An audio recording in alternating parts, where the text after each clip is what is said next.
Ask two business owners for their definition of the word culture, and you're likely to get two very different answers. See, culture is often thought of as one of those intangible things that you just intuitively feel. And that's often the problem with the companies that I talk to. See, when they were small, the culture was lived and breathed by everyone as a tight-knit team. That cohesive culture was part of the magic that led to early success.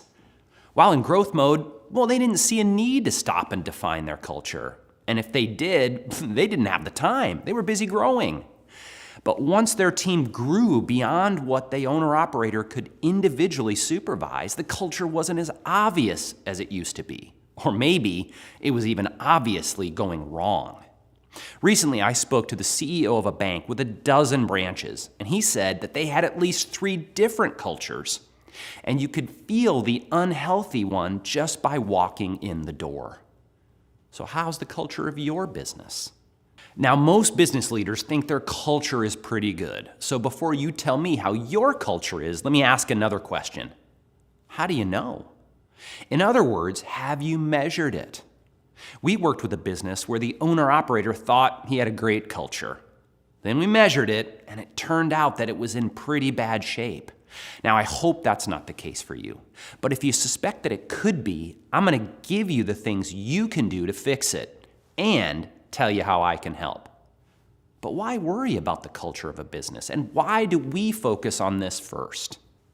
You see, one of my favorite business authors is Patrick Lencioni, and he wrote that the single greatest advantage any company can achieve is organizational health. Without a healthy culture, your next phase of growth will come much harder, if at all. With a healthy, defined culture, it can feel like you have an unfair advantage. It's how you start building the engagement you need to achieve that next phase of growth. The good news is that company culture can be built and even rebuilt. It requires a willingness to be open, to be honest, and even a little bit humble. The 4D transformation method starts with define the culture because it's the base upon which development is built. Without a culture of shared purpose, you just can't have a fully engaged team. And a remarkable customer experience, well, that's nearly impossible. We have developed a concrete system to assess, express, and implement a culture committed to customer success. First, we generate alignment among the typically diverse styles on a leadership team. It's amazing what can happen when people begin to understand how to work with the people who approach life, well, from a very different perspective. Then we ask the owner-operator, well, to just recall, why is it you started that business in the first place? We help articulate that vision, mission, and those values in a way that's memorable and motivational. We also help institute a few simple tools that create a culture of accountability.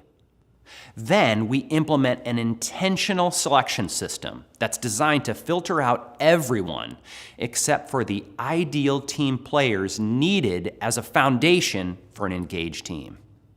Given enough time, any successful owner-operator could probably figure out all of this and rebuild a healthy culture. In fact, one of our more successful clients recently told me that he knew he needed to do all this. But the system and accountability that we provided helped him get it done faster, and then it included one final step that he couldn't have done on his own. You see, as important as all of these steps I just gave you are, if your business doesn't stick with them, you're wasting your time. And in fact, it's even worse than that. There's been studies that shown defining your culture and then not following through with it is actually worse than not doing anything about it. That's why I help you create the ongoing training that ensures your aspirations, well, they become standard practice. Now, I just love doing this stuff, and I want to help you assess and define the culture of your business. If you want to find out the state of your culture, just take our 10 to 15-minute assessment. It's followed by a strategy session with me where I'll give you a few more things you can do to build a healthy culture.